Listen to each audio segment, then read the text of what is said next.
לפעמים אנחנו רוצים לעשות מגע תוך כדי משחק. אז אנחנו הולכים עכשיו להכין פיצה.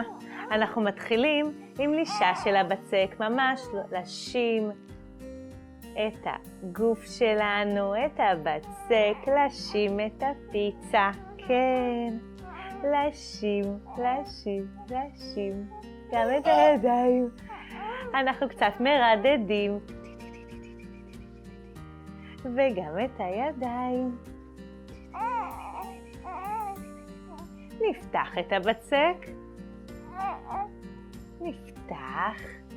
נפתח. כן. והנה אנחנו עכשיו שמים את כל התוספות שאנחנו רוצים. קצת זיתים,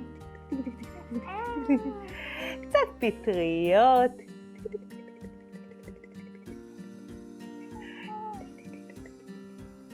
מצוין, תירס, מעולה, ומכניסים לתנור יד ורגל, תנועת נדנדה, מצד לצד, הכנה מעולה להיפוך, מצד לצד, הופ, והנה אנחנו מתהפכים.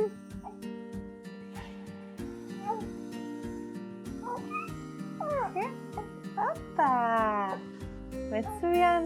גם אם היד נתקעת, אנחנו יכולים לתת להם איזה שנייה או שתיים, או לעזור להם וזה בסדר.